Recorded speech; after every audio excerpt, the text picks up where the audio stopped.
That should probably do it. There we go. There we go. Okay. Okay.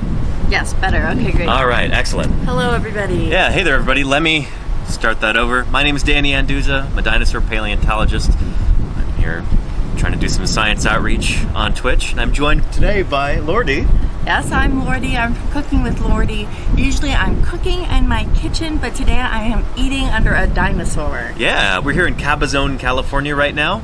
So like far southern California. Well, not that far south. Not as far south as We're a little bit east of LA. Yeah, a little bit east of LA right now. It's super windy here. It's super hot, but we have the best seat in the house. We are underneath a sauropod dinosaur right now. This big, like, piece of dinosaur architecture, I suppose. If you've ever seen the movie Pee-wee's Big Adventure, or I think The Wizard also features these two. But yeah, this big sauropod dinosaur and the tyrannosaur over there. Yeah. So we thought we would stop here and eat lunch.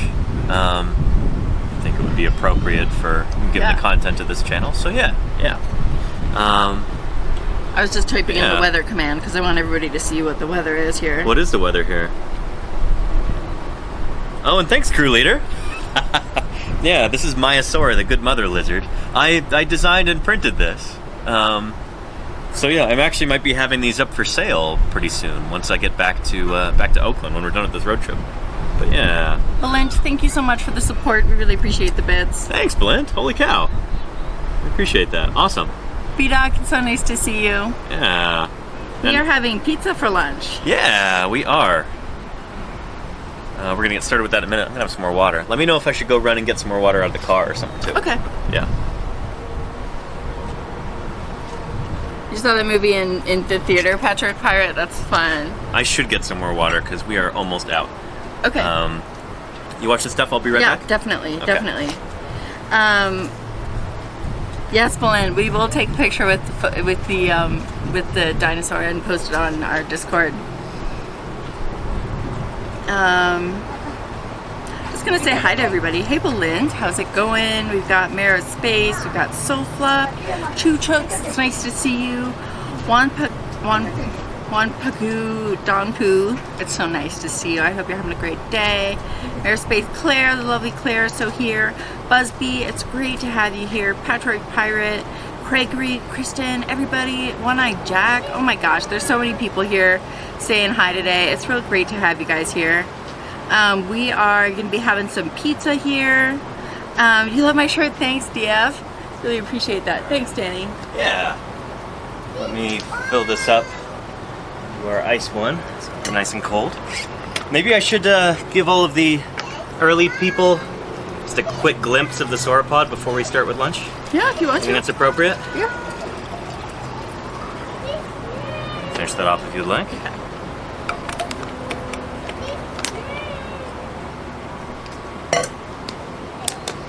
Yes, dino. It is pink. I mean, yes, tropical. It is a pink dino. All right.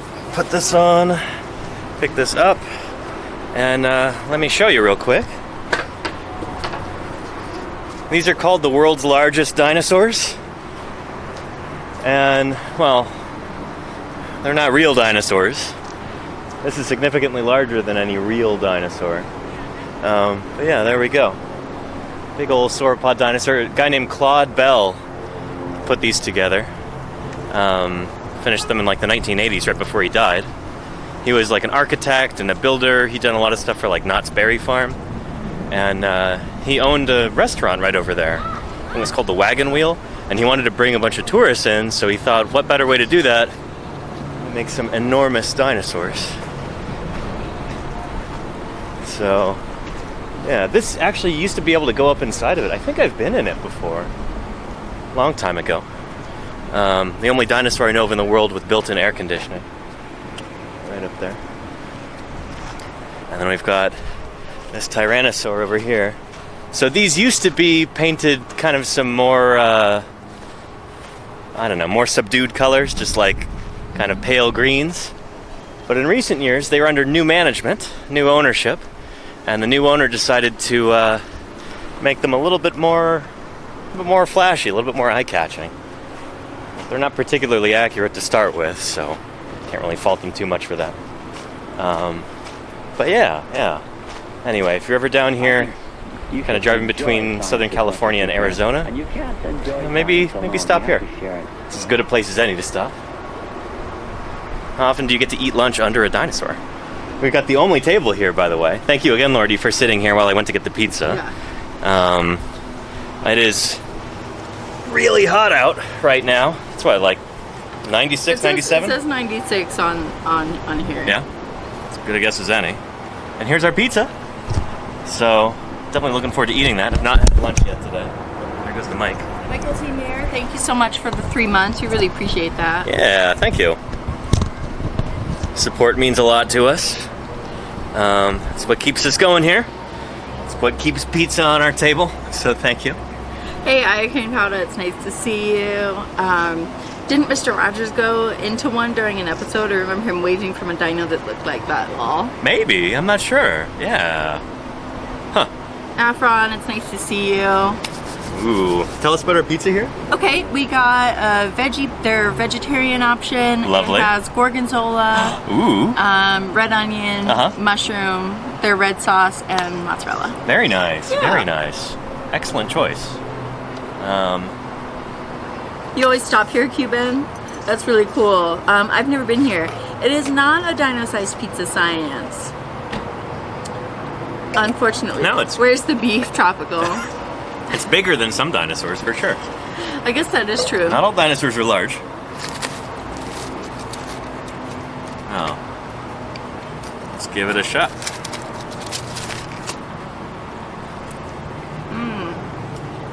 Oh, wow. I love the gorgonzola. Wow. That's good. That's good. It was not fun going to get this pizza. It was a whole thing. Oh my goodness. Travail. But pizza's good.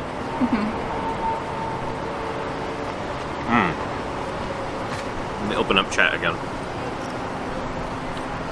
Iocane Powder says, when you guys get back to Oakland, make sure you hit up Square Pie Guy. It's honestly the best pizza. Really? Huh. I'm not going to try that, Iocane. What was your favorite museum up until now? That's a great question. I'm trying to move the camera so we can get the T-Rex in the shot here too. I don't know. Museum of the Rockies is like, it used to be my home, you know? So I kind of have to say that. The museum in Salt Lake City was also excellent. That was my favorite. Yep. The Utah Museum of Natural History. I'm also really partial to the Fieldhouse Museum in Vernal, Utah. But the like Dark Horse, the one that like I wasn't expecting anything from, had no expectations, and it just blew me away, was the Dinosaur Museum in Blanding, Utah. Yeah, it was pretty phenomenal. Thank you, Paramedics Underground, for the 100 bits. We really appreciate the support, you guys. Yeah. Helps pay for our pizza, helps pay for gas, get us into museums, stuff like that. So we really appreciate your support. I like the museum that showed where the paleontologists worked, and the wall that was a riverbed with dinosaur bones. Oh, the Dinosaur National Monument? Oh, yeah, Dinosaur National Monument. That was amazing. Yeah, that's like on a whole nother level. Yeah. Dinosaur National Monument is incredible. Yeah. Maybe if I move it this way, that'll help a little bit. We'll see.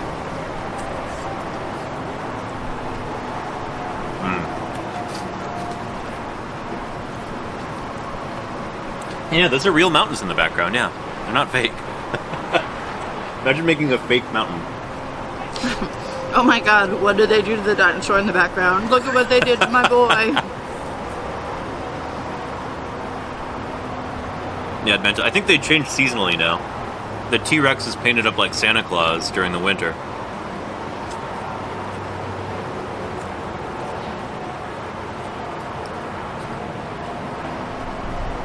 Good stuff, yeah. And Yennervite, I didn't really get to talk much with museum curators, except those ones whom I was visiting because I'm friends with them. Yeah, I don't know. We were streaming. We were streaming the whole time, yeah. Oftentimes, like, if I'm there at a museum by myself or with a friend or somebody, like, the other paleontologists kind of just come out... excuse me. Just kind of come out of the woodwork. Like, we can kind of sense each other. And so they would come out and talk, but didn't happen this time because I had all the streaming gear and everything. So, yeah. There's a bit of a breeze, Claire. It's a warm breeze, but it's a breeze. Yeah. And aren't the dinosaurs your under 8 creation museum? I'd mentioned they used to be. They were purchased by a creationist organization sometime in like the 2000s, but they are now under new management. So we don't have all the creationist stuff in there about how dinosaurs died because of Noah's flood or whatever. I don't know. We probably won't go into there to like see what they have nowadays, but I hear that it's changed, which is good. Yeah. They're not actively misleading the public anymore.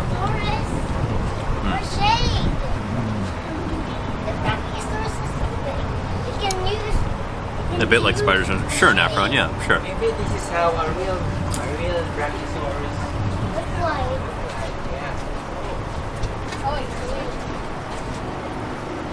Yeah, pretty good. What do you think of the pizza? It's good. It's not the best pizza I've ever had, but it's good pizza. I think it might be a local chain. It's Blaze Pizza. I don't know. I've seen it in other places before, yeah. Other parts of California? I'll show you the difference of my feet and the brachiosaurus feet. Wow. You look so small. You're smaller than the thumb. The brachiosaurus. Marispace says you should shoot a video on one of those pseudoscience museums and then later go through it and tell us all about it. I did that once. I've never released it. But I shot a bunch of video at the museum in Glendive, Montana, which is like a creation museum. And I wanted to go through and like talk about everything, but honestly, it's been done a bunch of times before on YouTube. Like, it wouldn't really be anything super new. I still have all the footage. I could annotate it or talk over it or whatever, narrate it. But I don't know. I don't know if it's a priority for me right now.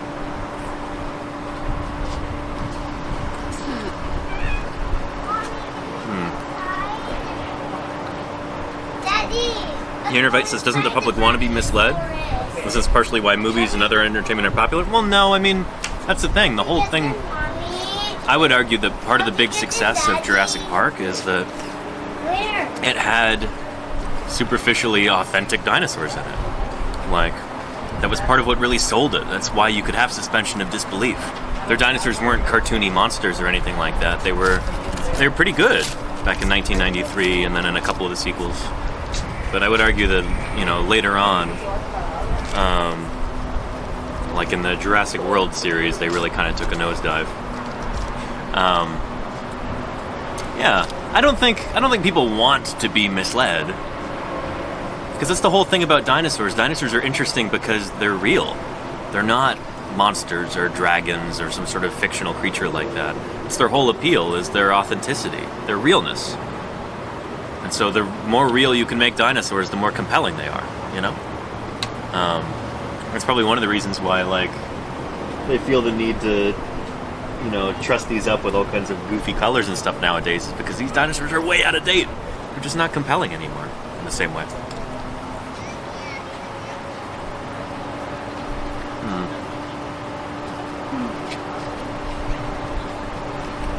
Science, or Balint, if I may be so familiar.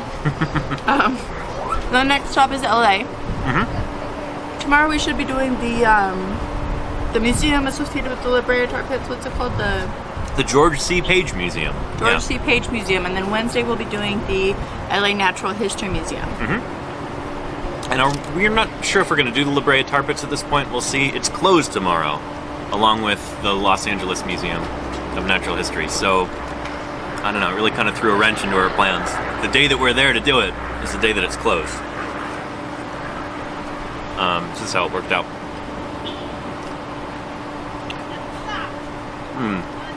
We did drive through Joshua Tree National Park, Cuban. I don't know if we went through the national park itself, but we went through... Went through a place named Joshua Tree. Yeah, the town. Yeah. And through Yucca City, too. They both had a bunch of Joshua trees all over the place, which were really cool to see.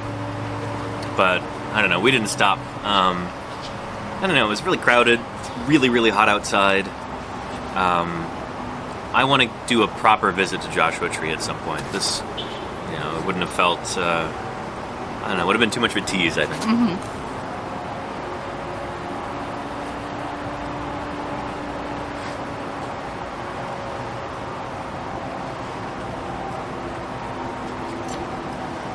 So I'm noticing some inaccuracies on these dinosaurs. You are? Tell me about them, Laurdee. Number one, tail is dragging Yes. on the sauropod. Tail should be lifted. Should be up in the air. Graceful. I'm Very good. noticing 5 toes. I think that's wrong. You are. Yeah.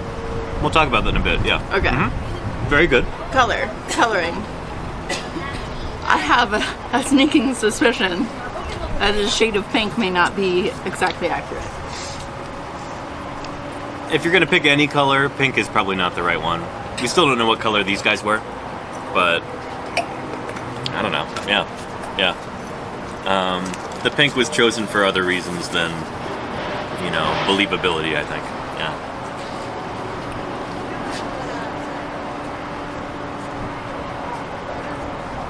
A road trip / book club of cruising the fossil freeway.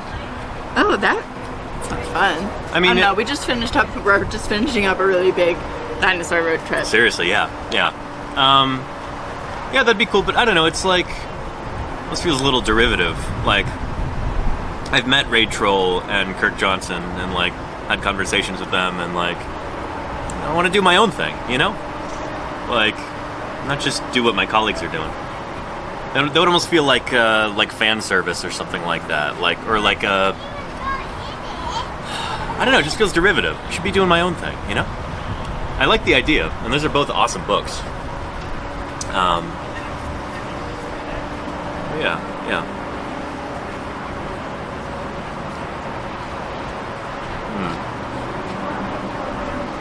Pink chat is online. Yannervite, is this contagious? You turned him pink too. You see that? The name color changed? Oh, yeah.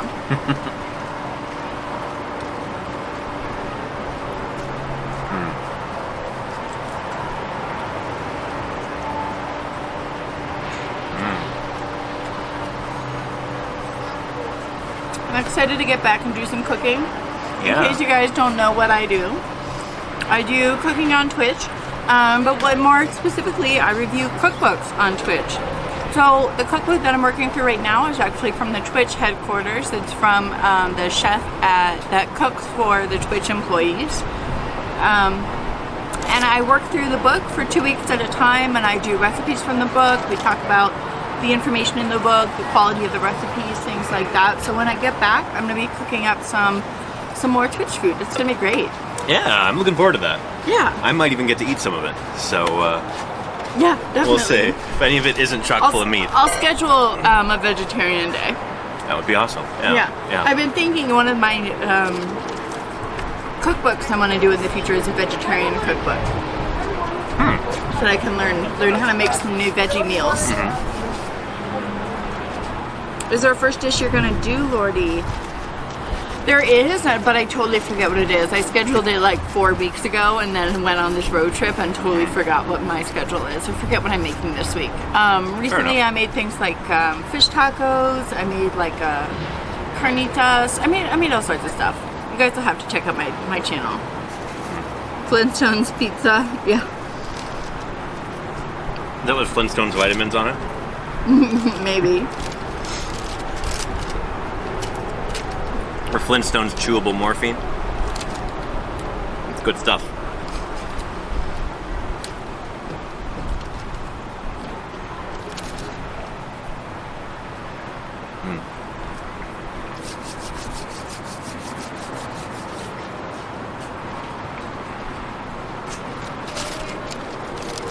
I'm liking this pizza. Yeah, This is it's great. good. I don't know. I like pizza after the cheese has had a chance to solidify a little bit. I know you do. I know that's unusual. That's like my favorite time to eat pizza. You're looking forward to more evenings with Danny, Belinda? That's awesome because I think Danny has more streams coming up in the future. We've been talking about this a little bit. Since I'm not going to be teaching full-time anymore, I'm going to have more time for streaming. And I'm going to be doing either 4 or 5 days a week. So, I know. Full-time. Hype. Yeah. Be moving around the schedule a little bit, but it means more streaming. More science. I'm going to be working on my science, live on air. Doing illustrations and stuff, and kind of introducing you to the scientific process. Should be pretty cool. And there are some neat birds up there nesting in that palm tree. Making some weird noises. Looks like some kind of thrush or something. Huh. You should make a meal made entirely out of plants that were around in the late Cretaceous. I think that would be a problem because there were no fruiting plants. There are very few, yeah. Fossils, because Or like magnolias? Are they edible in any way? forever. I don't think so. I don't know. That's one of the few flowering plants that I know were around during the Cretaceous. A lot of stuff is not particularly nutritious. Yeah, I think maybe the most substantial thing you would have might be like pine nuts. It comes from a pine tree, right? From a conifer. Yeah. Can we make a meal entirely out of pine nuts? We can make a pesto with some horse tails and some pine nuts and some dinosaur milk, cheese. There's some birds that produce what we call crop milk. Okay. Or that's like when they regurgitate food into their baby's mouth. No. I don't think you'd want to cook with that. No, I don't. I don't. But yeah. We could do a bunch of cooking with cycads, and it would be super toxic, and we wouldn't be able to eat the food. Because cycads are toxic. Science Exponents extended their Tier 1 subscription through June. Does that mean that you just bought like 11 months worth of subs? Holy cow, Belinda. If that's the case, thank you so much. Holy moly. Thank you for your support, however much it was, Belinda. I'm not sure what that alert means, but we really appreciate it. They had a fig tree in that museum, didn't they? That's true, Fall Machine. We might be able to have some figs. Nice. Fig and pine nuts. That would actually be really cool to do a stream like that and then make it a YouTube video afterward. Like, cut it together. Fun. Yeah. This is a great idea. Wow. This is a good idea. You're witnessing magnolias are edible and have a mild ginger flavor. Cool, Gatsby. Very cool. Well, we should look into cooking with magnolias and figs and maybe pine nuts. You can do that. We have to figure out which genera and species of pine tree actually produce pine nuts. Because it might not be something that, wow, here's the pizza box. Those might not have actually existed during the Mesozoic. That might be a new genus or species. But we'll figure it out. Oh, I'm excited about this idea now. Yeah, cool. This will be a fun one. Yeah. Maybe we'll do the dinosaur cookie cutters one first, and then Mesozoic cooking afterward or something. Yeah. Huh. What about mushrooms? I don't know. We could look into that. I might want to talk to a mushroom specialist first, because we don't want to be like, oh, there were mushrooms during the time of the dinosaurs, let's cook with mushrooms. Like, no, mushrooms are a huge, diverse, like, the fungi are, that's like a huge proportion of life on Earth. We don't want to just say like, oh yeah, we're going to lump them all in together, and there were mushrooms during the time of dinosaurs. Like, what kind? Are there any kinds today that resemble those? Let's pick those if that's the case. Yeah. Are these dinos in Marengo? Now these dinos, the ones that we're under right now, are in Cabazon, California. Oh, Kathy Duncan says, Danny, if I were a dinosaur, what kind would I be? That's a great question. What would Auntie Kathy be if she were a dinosaur?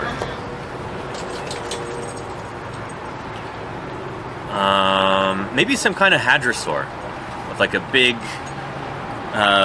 impressive, really interesting looking crest. Or maybe a stegosaur. Oh, I could totally see that. Some kind of stegosaur, Auntie Kathy, yeah.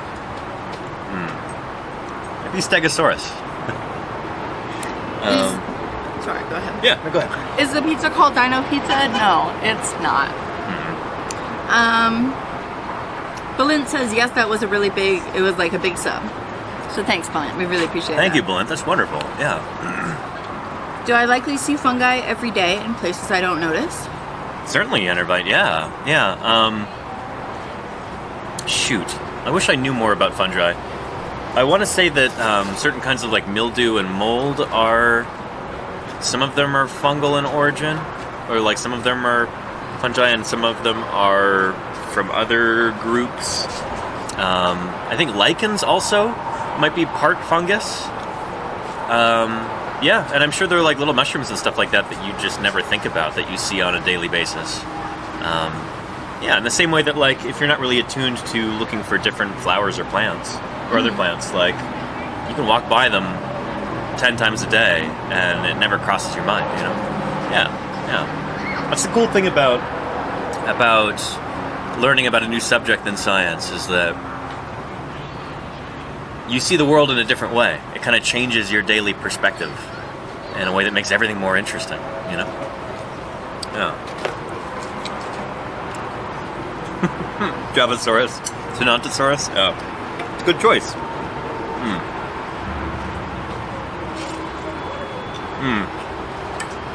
And, oh, Kathy Duncan likes the stegosaur. I like that too, yeah. I think that works.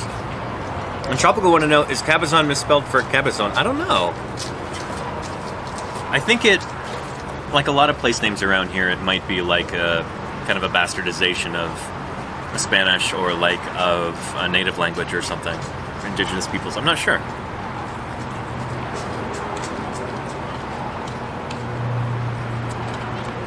And hey, Hannies, yeah. I wonder if they sell that in the gift shop back there. That same outfit. Kind of want it.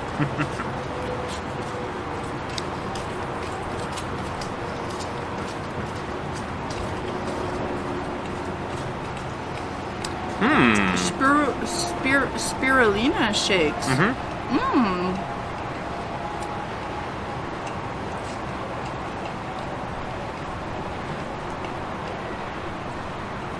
Oh, that's super cool, Science. Hey, we should, I'll take a look at that at some point, yeah.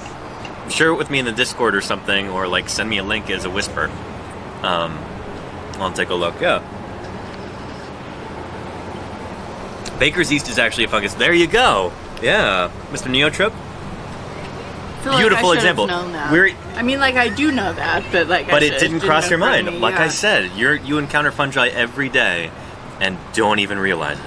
We're eating some right now. Delicious. In this pizza, I'm sure. It's got yeast in it, right? Bunch of dead yeast. I'm interested in your idea. Yeah, it's got nothing to do with yeah. oil. I'm a paleontologist. So you're not even a good liar.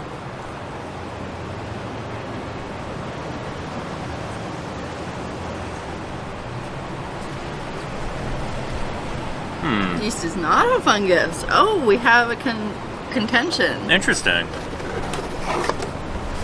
Hey, yeast is a bacterium, isn't it? I don't know. It's something that eats sugar and farts out gas. That's my... I think it's a bacterium. Yeah. Yeah. That's my understanding of yeast, is how does it work in my head. What have you kids been doing today before now? Well, we've been driving, Tropical. We drove about 5.5 hours today. Well, we drove, Danny drove, and I relaxed. Slept for a while. I slept for a little bit. I played on my phone. Looked out the window. Yeah, I've been having a great day. Yeah, it's been good. I mean, the drive wasn't too bad. We saw some really interesting geology, really cool mountains and valleys and arroyos and all kinds of cool stuff. This audiobook that I've really been getting into. Been reading a novel, which is like kind of out of the ordinary for me, but I like it a lot. Yeah, it's been good so far. Well, the day was all good until I had to go get that pizza, and then that was not fun. But we got it. Turned out to be really, really good, and we're here now. So yeah, thank you again for saving this spot for us. Yeah, you're welcome. Yeah.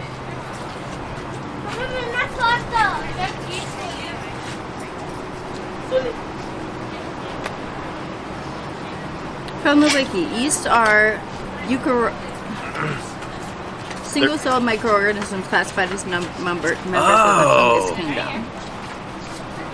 Super cool, Mr. Neanderthal. See, just further highlights how, I mean, when you really get into a subject, there are so many different things that you wouldn't expect to find out that, like, are just really surprising and interesting. And also, like, we have such a paltry understanding, I say, like, we, like you and I, of microorganisms that, like, I don't even know where to draw the line between bacteria and fungi and that kind of thing. Yeah. Huh. Pretty cool.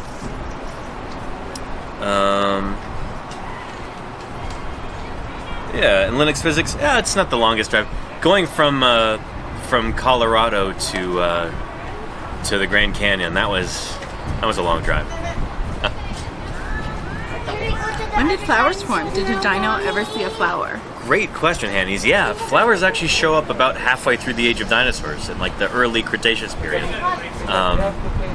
There's actually a hypothesis, I don't know if it was ever published on properly, and I don't know how you'd go about testing it, but Bob Bacher had this idea in his book, The Dinosaur Heresies, that dinosaurs may have, as he puts it, invented flowers by just overgrazing a bunch of other plants, like gymnosperm plants. And if angiosperm plants, the flowering plants, just turned out to propagate a lot more quickly and grow back more quickly afterward, then they may have been selected for by, through grazing by dinosaurs. I don't think there's any evidence for that. More protection, usually, he simply grew spears which projected from his body usually armor. Animals evolve in response to plants rather than the other way around. Plants are really kind of in charge in a lot of ways. We're used to thinking of, like, as human beings, we cultivate plants, like, we domesticate plants, we shape their evolution, we selectively breed them. And I think maybe it's,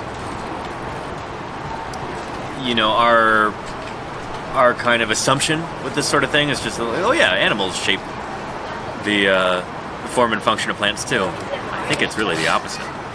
I don't know, it's a give and take. Well, does stuff still evolve because we eat them into oblivion? Does stuff still evolve? I'm not sure what you mean, Javasaurus. Yeah. Things obviously can't evolve so that they go extinct. That's like, extinction is the end point of evolution. It's like, that's when evolution stops. Extinction is almost the opposite of evolution in a sense. So I'm not sure if you meant by that, but yeah. Anyway, Matthew Crossart, how are you doing? Welcome. Yeah. I love you. He bribed me with delicious meals across the country. Delicious regional cuisines. Yeah. What do you think are one of your favorite meals so far? Honestly, I really enjoyed our meal in Salt Lake City. Oh, where we had, I had like a mushroom gnocchi, and Danny had like this delicious pistachio and goat cheese ravioli. Yeah. Oh type man, that situation. Was good. It was really delicious. Different things you wouldn't think to put together, and they worked really well in concert. It was surprising, honestly. Yeah, it was a really surprising. I love when a meal kind of surprises me a little bit, and I feel like that meal kind of like came around the corner and was like, boop. Some real creativity on the chef's part. It was impressive. Yeah, definitely. Yeah. If you want to see these meals too, you should follow Laurdee on Instagram. What's your Instagram handle? It's Cooking with Laurdee. Okay, yeah. Yeah. She's been like documenting many of the meals that we've had. We didn't really. Maybe we could take a screenshot from the VOD. I know. We dug right into that. We pizza. just demolished it. Yeah. We were hungry. But yeah. Give her a follow on Instagram and follow her on Twitch too. I'm excited for your cooking streams. Thanks. Yeah. What's something you're going to be doing a little bit differently when we get back? Do you have any like new camera angles, or like should we do something different with the stream deck? We'll come up with something. I hadn't quite thought about it. Yeah, we'll come up with a little something pizzazzy. I did get a new cookbook about indigenous cooking. It's by the Sioux chef. Sioux as in like the Sioux tribe, yeah. The Sioux tribe, yeah. Plains Indians tribe, yeah. And so I'm really excited to dig into that book because that's a form of cooking that I'm like familiar with it because it has permeated all of American cooking, but I'm also unfamiliar with it in that context. Yeah. So I'm really excited about that. That's cool to think about. I mean, like, food for, like, I guess, like, indigenous American cuisine or, like, Native American cuisine has really shaped cuisine of the entire world in ways that a lot of people never think about. I mean, there are so many different ingredients that come from North and South America that didn't exist in the rest of the world. And they're things that you probably eat every day. You know, potatoes and corn and just like a million other things. A lot of legumes. A lot of legumes, yeah. Beans and squash and think about how many things have like high fructose corn syrup.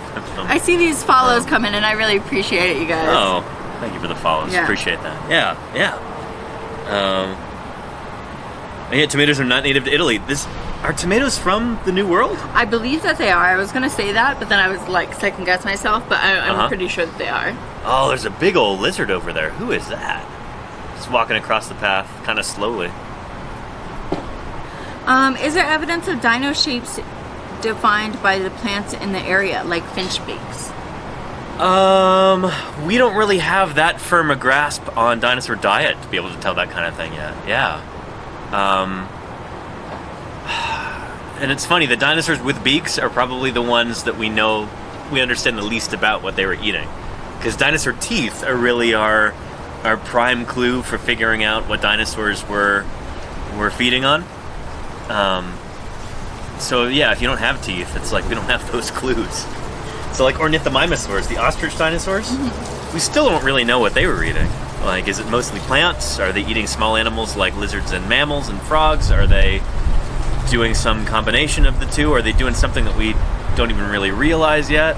There was evidence, I don't know if it was published, but I heard a rumor about this at SVP, that there was some ornithomimosaur beaks, like within the Rhamphitheca there was like a weird like feathery like structure that almost looked like the inside of a flamingo's beak for like filter feeding.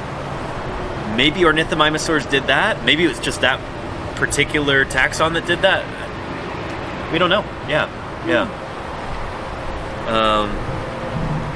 Ant raid. Science with Balin. Thank you so much for the raid. Thank you, Balin. Really appreciate that. Awesome. I didn't know you were streaming right now as you're typing. I know, right? But yeah. Doing more than one thing at once. And Hanny's, yes, potatoes came from Peru, if I remember correctly. On the west side of South America. Yep. Yeah. I mean, imagine Ireland without potatoes. Right, or Italy without tomatoes. Yeah. Or I believe... No, don't quote me. Never mind. Okay. But yeah. Is it possible to analyze coprolites? We can, Lola Lobster, but it turns out that herbivorous dinosaur coprolites are really rare and difficult to identify, and they don't seem to preserve all that well. The coprolites, like dung from carnivorous animals, tends to be much more calcium rich. It holds together better. You can tell it apart from the surrounding rock, and you can tell it apart from other just like plant matter that you see around. I don't think we have many coprolites from herbivorous dinosaurs. And even if you could find it, and you could identify it as a coprolite, who is it from, Matching up the poop to the pooper is, it's more difficult than you might imagine. Who pooped the bed? Yeah. That was Always Sunny in Philadelphia episode, right? Yeah. I don't want people thinking that's some anecdote. That's a from joke this trip. between us. It's not. It is an Always Sunny episode. Yeah. Maybe in a long time, quantum computing will make it possible to generate multiple models of feasible dinosaur worlds, which could lead to discoveries of dino diet. Maybe, but the thing is, we don't have big budgets in paleontology, so quantum computing will be used for a million other things before it gets used on us, So, yeah. Just like with anything else, be it ground penetrating radar or using like drones and like aerial survey technology and stuff like that. We don't have any of that stuff in dinosaur paleontology because we don't have the money for it, you know? Yeah, archaeology usually gets all this stuff first, and that kind of thing will be used for archaeology before it gets used for paleontology, mark my words. Yeah. So yeah. But yeah. Anyway, I really wish we did have that kind of stuff. That would be really cool, but yeah. I don't want to be a spoil sport about it. But yeah. Anyway, do you want to go take a quick walk around and look at some of this stuff? Yeah, let's look at them. All right. Are we almost out of water? I've got some more in the car if you want to give me the. I think we're okay. The keys. Still got a lot of ice in here.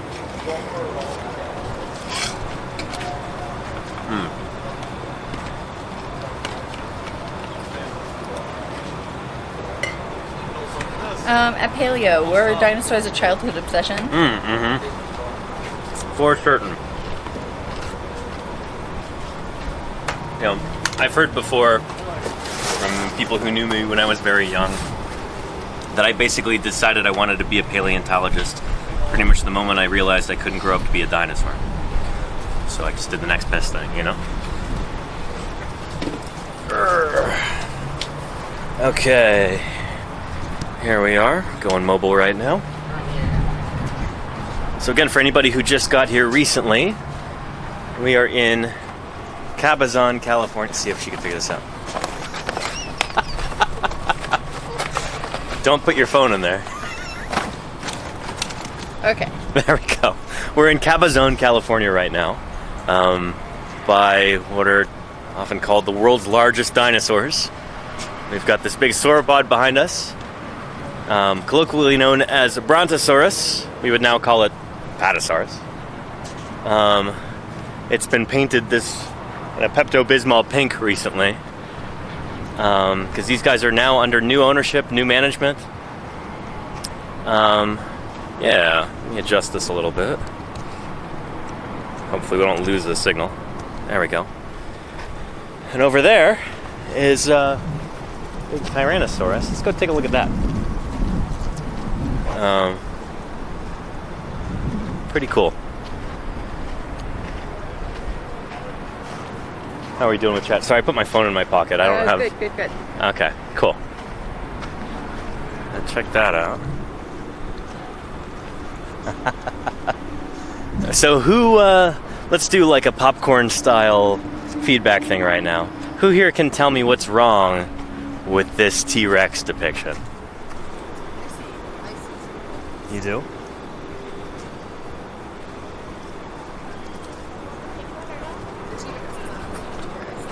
That's the first answer. Uh-huh. Where to start, so it's better. Yeah. Two upright? Two upright? It's true, yeah. Yeah, sure. Tail's back here. It is too big. Tyrannosaurus in life is about 12 feet tall at the hips. If it were to rear up a little bit further, it would be taller than that, but not nearly this tall. This one's 50 plus feet tall, I think. 60 feet tall, maybe? 3 claws. I'd say 50. That's an allosaur. Yeah, there you go, yeah. So Tyrannosaurus has 2 fingers on each hand. Yep. He has no feathers. We still don't know whether adult Tyrannosaurus had feathers or not. Not really sure. We need more and better fossils to be able to figure that out. But yeah. The teeth are too perfect. The Teeth arms are too in perfect. place. There you go, yeah. Getting a lot of these. That's good. No first toe digit. It's got the hallux on the back, yeah. I could turn around, but there's some people there. I don't know if they want to be in the shot. So yeah, very good, everybody. Very good. I'm impressed. Yeah, let's go check out the front over there. Where's his pubic boot? Yeah, there you go. Yeah, it's probably under all that girth there. But yeah, good point. There's no bulge for the pubic boot. Oop. Microphone's coming off. Not sure California existed during the T-Rex era. Not as a state, no. Do you suppose juvenile T-Rex has feathers and lost with age? Probably, yeah. It's probably an ontogenetic thing. Laurdee, could you hold this for a second? Yeah. I'm just trying to get the microphone back on. The wind blew the microphone to the front. Great.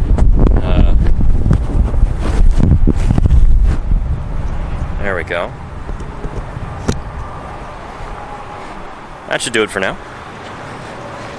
I think. Yeah, we're good. So let's see. Over here, we've got a T-Rex exhibit. T-Rex with a dash. See this right here? Yes. Yeah. So this is kind of the nickname for this animal, T-Rex. But in scientific notation, it would be T dot lowercase R-E-X. Because it's a genus and species name. T-Rex, Tyrannosaurus Rex. So it's kind of funny, anytime you see it like that, they're talking about like the nickname for the animal, I guess. We'll just go over here briefly, and maybe we'll see if I can get my pressed penny real quick. Okay.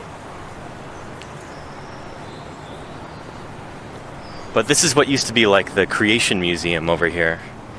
And yeah, fortunately it's under new management, and they're not trying to convince people that dinosaurs were on Noah's Ark or anything like that. Yeah.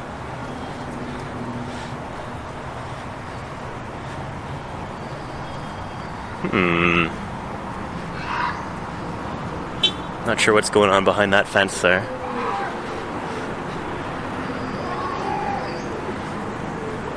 But yeah, I think this might be about as far as we go over here.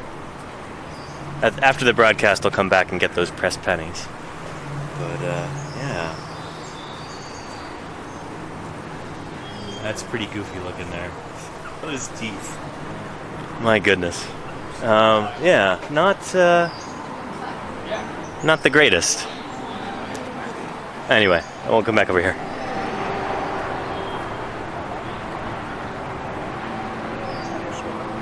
Okay, cool.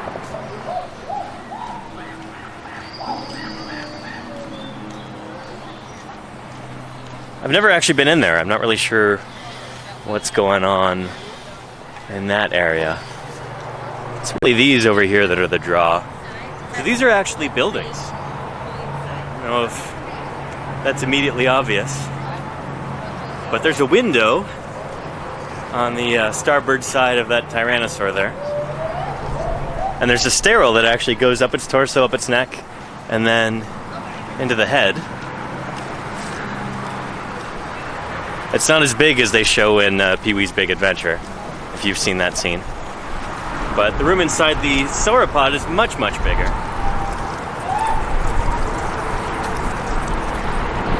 Pretty neat. Pretty neat. I think the entrance is there in the tail. So we're gonna go take a look. I think they've closed it off. Or I know they've closed it off. I don't think it's even like visible as a door anymore. I think people have been going up in there. Really? Yeah. Oh. Maybe that's where the pressed penny is. Yeah, I think so. Well, shoot, let's go take a look. I've been here a while. I've been watching people Okay. come and go. I like, well, hang on. Who wore it better? Right? That's my tail.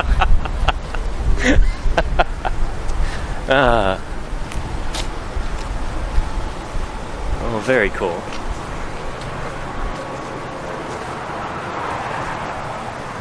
Oh, there we go. Gift shop upstairs. No food or drink allowed inside. Shall we go ahead and go on in? Where did my mask go? Shoot. You don't have an extra mask in there. I think I took mine off in the car. Thank you, Laurdee. Wow, this matches the dinosaur too. I know. Great. Let's see, blue goes on the outside. Sure. Thanks. It's the nose part. Well prepared woman, thank you, Cabazon. Yeah, seriously. Okay, ready? Yep. Let's go take a look.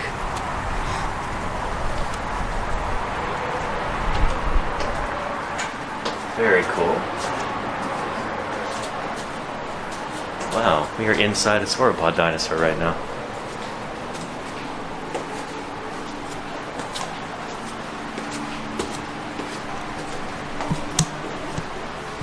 Pretty cool.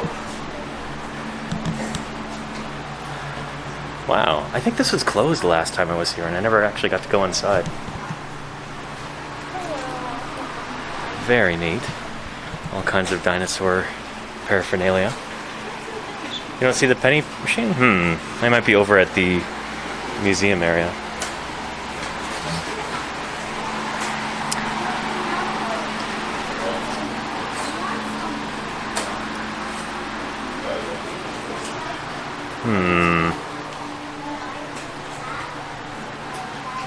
Well, it's still pretty cool to be here and like touch the inside.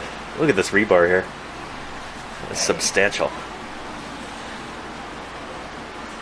Oh, and I like this. It's a neat touch right there.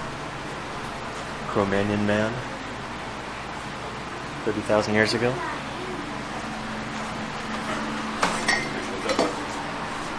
That's pretty cool. I like that. That's a neat touch. Pretty cool. And they've got t-shirts. Wow. I didn't know that. Cabazon Dinosaurs. That's neat. I don't know. T-shirts are cool, but I make my own t-shirts. I don't need to buy one. Oh, here, check this out, though. Who, when they were a kid, just desperately... Because I know that I did. Yeah, that's so cool. And there is a story of Dinny the dinosaur. Pretty neat. Very cool. Well, let's continue on.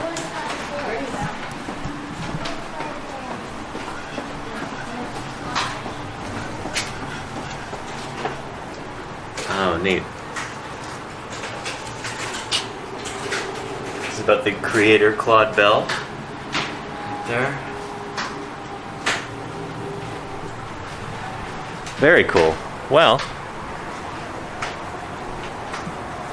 thanks for joining us of that tour of the inside of a sauropod dinosaur. I bet you didn't think they looked like that on the inside. Just full of surprises here. This paleontologizing road trip. But I hope you enjoyed that. Do you think we should go ahead and wrap this up? Yeah, I think so. All right. It's been a nice little stream. Yeah, this has been really awesome. We get the phone out and we will do a raid here coming up. Wrap up already? Yeah, we've got to get going. Make it to LA so that we can get ready to stream tomorrow. So this is just going to be a short one today. But thank you everybody for joining us. Really appreciate it. This has been cool. Who else do we have who is live right now? Not a lot of people. Wow. Maybe we'll raid Turtles and Chill. I think that would be good. Great. If any of you like turtles, then let's get with this in the background. And I think you're going to like this channel a lot. Let's see. Chat. This is one of those always on streams with some turtles and some chill music, and it's a good time. You're gonna like it.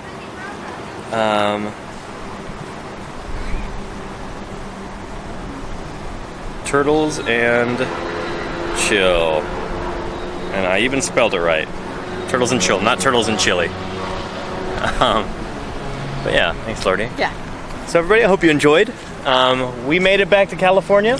We did. We're going to be streaming tomorrow from the George C. Page Museum in Los Angeles. Going to see some Pleistocene mammals, some mammoths and mastodons, giant ground sloths, saber-toothed cats and dire wolves. It's going to be really cool. So I hope you can join us for that. It's going to be a ton of fun. Yeah. So thanks for joining us, everybody. Give laurdee a follow if you haven't done so yet. She needs to get some more followers from this trip. And, Thank you. Yeah. And we will see you tomorrow. Take care, everybody. Bye-bye. All right. That's if the raid worked.